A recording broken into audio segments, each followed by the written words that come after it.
Hello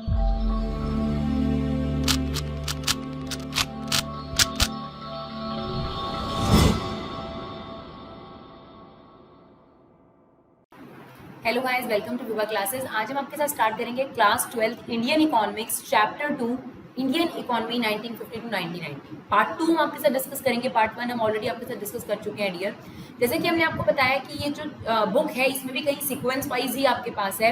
सबसे पहला जो चैप्टर आपका 1 था उसमें आपको बताया गया कि जब आपको आज़ादी मिली 1947 में, जब हम सब लोगों को आज़ादी मिली, तब हमारे देश का क्या हालात थी, यानी हमारी इकोनॉमी कैसी थी। जिसमें हमने पढ़ा स्टेगनेंट इकोनॉमी थी, बैकवर्ड इकोनॉमी थी, काफ़ी कुछ जो ब्रिटिशर्स थे वो एक्सप्लॉइट करके ले गए थे, और हमारा जो बहुत ही अच्छा सा एग्रीकल्चर सेक्टर था, इंडस्ट्री सेक्टर था, खासतौर पे हैंडीक्राफ्ट इंडस्ट्री, उसे भी बर्बाद करके चले गए थे। कुछ चीज़ें पॉजिटिव छोड़ गए थे, जैसे कि इंफ्रास्ट्रक्चर डेवलप करके चले गए, रोडवेज, रेलवेज। इसके साथ साथ जो एडमिनिस्ट्रेशन सिस्टम है, जो गवर्नमेंटल सिस्टम है, जो अभी भी हमारी कंट्री में चलता है, वो भी वही लोग छोड़ के गए थे। इसके अलावा अगर आप बात करोगे एजुकेशन सिस्टम, हमारा काफ़ी हद तक एजुकेशन सिस्टम उन्हीं से ही डिराइव है बच्चों। तो कुछ चीज़ें उन्होंने करी तो अपने बेनिफिट के लिए थी, लेकिन हमें फ़ायदा हो गया।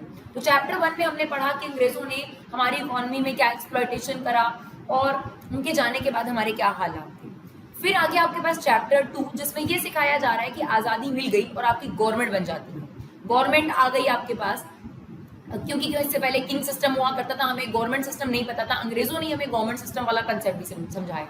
तो 1950 से लेकर 1990 तक आपकी इकोनॉमी में क्या बदलाव है, क्या कुछ एग्रीकल्चर में बदला, क्या इंडस्ट्रियल सेक्टर में कोई चेंज आया, क्या फॉरेन ट्रेड में कुछ बदलाव आया, क्योंकि 1947 में तो बहुत बुरी हालात थी।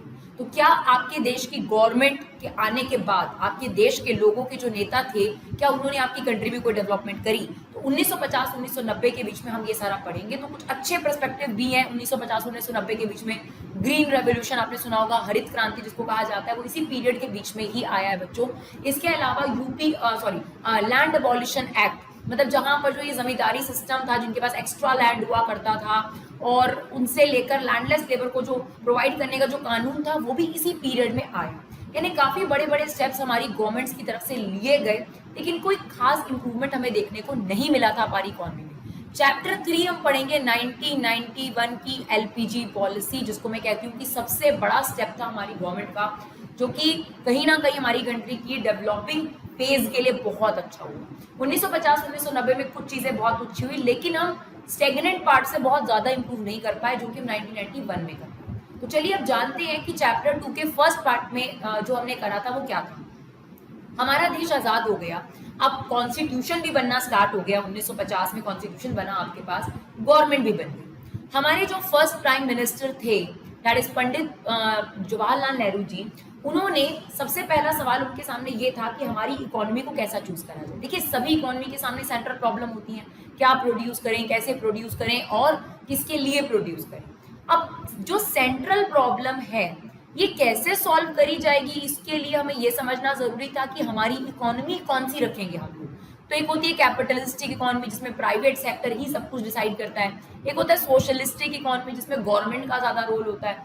और एक होती है मिक्स्ड इकोनॉमी, जिसमें प्राइवेट सेक्टर और गवर्नमेंट सेक्टर का बराबर बराबर रोल होता है। तो पंडित जवाहरलाल नेहरू जी का ये मानना था कि हमारी इकोनॉमी को कैसा होना चाहिए, मिक्स्ड इकोनॉमी की तरह।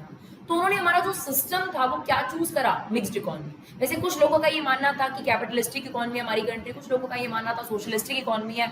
अगर आप मुझसे पूछेंगे तो मेरे ओपिनियन में मुझे ऐसा लगता है कि सोशलिस्टिक इकोनॉमी थी, क्योंकि 1950-1990 में हमारे देश में जो गवर्नमेंट का राज था, यानी गवर्नमेंट का जो कंट्रोल था, वो थोड़ा ज्यादा था, क्योंकि इंडस्ट्रियल सेक्टर इतना ज्यादा डेवलप नहीं हुआ था, प्राइवेट सेक्टर इतना डेवलप नहीं हुआ था। तो आप कह सकते हो कि सोशलिस्टिक इकोनॉमी थी। स्टिल जो पंडित जवाहरलाल नेहरू जी है, उन्होंने हमारे लिए क्या इकोनॉमिक सिस्टम चूज करा, मिक्स्ड इकोनॉमिक सिस्टम, और उन्होंने नाम दिया कि हमारा इकोनॉमिक सिस्टम ना तो कैपिटलिस्टिक है ना सोशलिस्टिक है, it is a mixed economic system. After choosing the economic system, the next step is, अब हमारी इकोनॉमी को रिवाइव करने की जरूरत थी बच्चों। अब हमारी इकोनॉमी को पुश करने की जरूरत थी। हमारी इकोनॉमी पहले से ही बहुत बैकवर्ड है, अब हमें इस तरीके की चीजें लाने की जरूरत थी कि हमारी इकोनॉमी को हम वापस से ग्रो करा सकें। एक स्टेप 2 लिया गया, आप कह सकते हो कि मिक्स्ड इकोनॉमिक सिस्टम के बाद जो नेक्स्ट स्टेप था, हमारी गवर्नमेंट ने एक कंसेप्ट इंट्रोड्यूस करा जिसको बोला गया इकोनॉमिक प्लानिंग। इकोनॉमिक प्लानिंग, इसके तहत क्या हुआ, जैसे कि आप लोग जानते हैं हमारी कंट्री डेमोक्रेटिक कंट्री है, गवर्नमेंट चुनी जाती है 5 साल के लिए।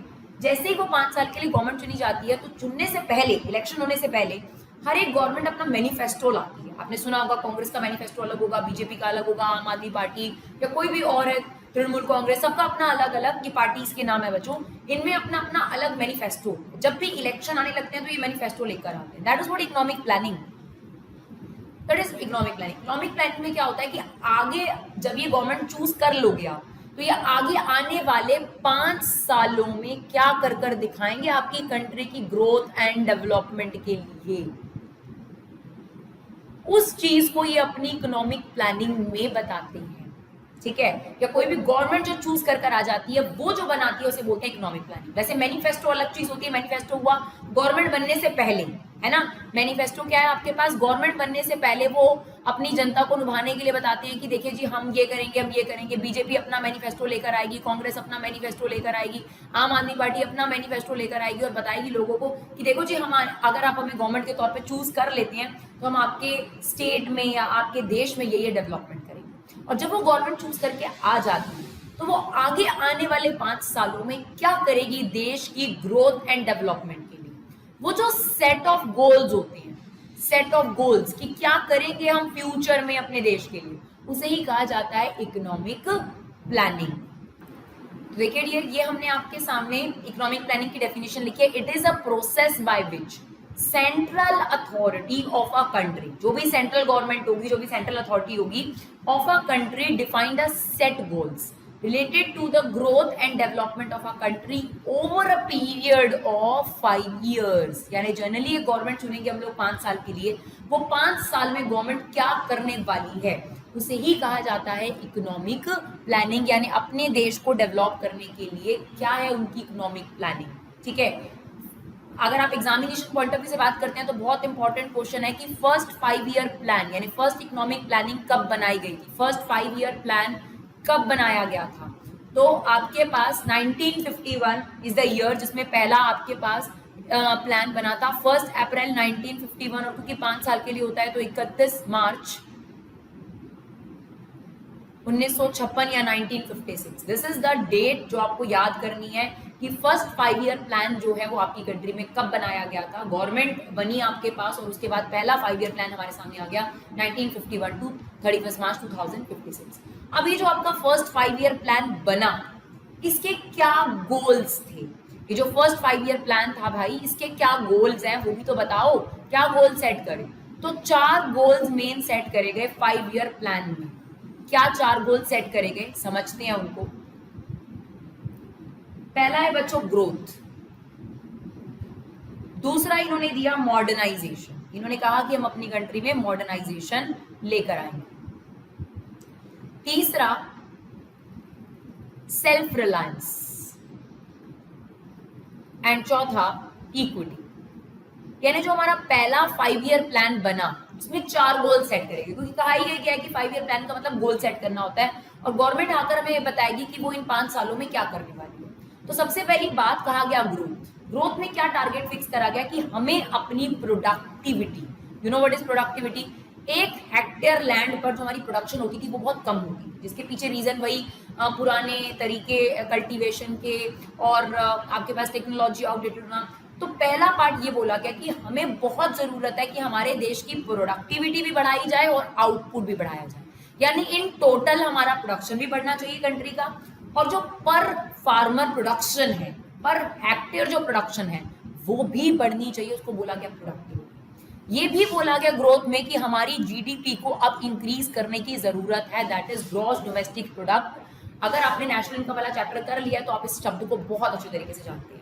तो जो 5 ईयर प्लान था, फर्स्ट 5 ईयर प्लान था 1951 में आया, 1956 ऐसे भी याद रख सकते हो कि चैप्टर आपका सेकंड है। फर्स्ट चैप्टर में 1947 पे बहुत ज्यादा बात करेगी, सेकंड चैप्टर जो है 1950 से 1990 तक है, नेक्स्ट चैप्टर 90 खत्म हुआ तो 91 स्टार्ट हो गया होगा। तो बिल्कुल 1 साल बाद ही आपका, जैसे ही 1950 वाला चैप्टर स्टार्ट हुआ 1 साल बाद ही आपका फर्स्ट 5 ईयर प्लान जो है वो बना दिया गया। टाइम लगता है, कुछ नई चीज स्टार्ट करने में टाइम तो लगता ही है, तो टाइम लग गया हमें फर्स्ट 5 ईयर प्लान बनाने में, बट कोई दिक्कत नहीं है, कमियां भी बहुत सारी थी, धीरे धीरे इंप्रूव होती गई। तो सबसे पहला गोल क्या रखा गया, ग्रोथ, यानी हमारी कंट्री को ग्रो करने की जरूरत है और उस ग्रोथ में ज्यादा फोकस एग्रीकल्चर पे ही रखा गया। यही सबसे बड़ी कमी थी 1950-1990 में बस, कि हमने अपने एग्रीकल्चर सेक्टर पे बहुत ज्यादा फंड इन्वेस्ट करने की कोशिश करने को कहा, लेकिन एक्चुअल में नहीं। अभी भी आप देखेंगे फार्मर्स की उतनी अच्छे हालात नहीं है। यानी हर गवर्नमेंट ने आकर ये वादा किया कि हम अपने एग्रीकल्चर सेक्टर में ये करेंगे, पर उतना ज्यादा जो चेंजेस है हमें एग्रीकल्चर में नहीं देखने को मिला 1950-1990 के बीच में। तो पहला इन्होंने ये गोल रखा कि हम प्रोडक्टिविटी इंक्रीज करेंगे, यानी अपने फार्मर्स को टेक्नोलॉजी प्रोवाइड करेंगे, अच्छे सीड्स प्रोवाइड करेंगे ताकि पर हेक्टेयर ज्यादा प्रोडक्शन करी जा सके। और ऑब्वियसली जब पर हेक्टेयर ज्यादा प्रोडक्शन होगी तो देश का आउटपुट बढ़ेगा, जब देश का आउटपुट बढ़ेगा तो देश की इनकम बढ़ेगी, यानी जीडीपी बढ़ेगी, तभी कंट्री ग्रो करेगी, है ना, तभी हम डेवलपिंग से डेवलप की तरफ जा सकते हैं। तो पहला जो गोल रखा गया वो था growth. Now the second goal is modernisation. Modernisation की जरूरत थी। अगर हम एग्रीकल्चर सेक्टर की बात भी करें तो हम आउटडेटेड टेक्नोलॉजी यूज कर रहे थे। तो उसमें जो पहला पॉइंट था उस पर फोकस करा गया कि we should use new technology in agriculture sector. खास तौर पर तो हमारी जो गवर्नमेंट थी, जो फर्स्ट गवर्नमेंट थी, उन्हें फर्स्ट 5 ईयर प्लान में ये रखा कि हमें नई टेक्नोलॉजी अपनी कंट्री में लाने की जरूरत है। सिर्फ मॉडर्नाइजेशन में टेक्नोलॉजी पर फोकस नहीं करा गया बच्चों, अपनी कंट्री के सोशल आउटलुक को भी चेंज करने की कोशिश करेंगे। सोशल आउटलुक मतलब फीमेल्स को भी बराबर का अधिकार दिया जाना चाहिए। बहुत सारी प्रथाएं थी, जो बुरी प्रथाएं थी उनको खत्म किया जाना चाहिए। थिंक टैंक में थोड़ा चेंज किया जाना चाहिए, यानी जो सामाजिक आउटलुक है, जिस तरीके से हमारा समाज दिखता है, उसमें जो कमियां और खामियां थी उन्हें दूर किया जाए।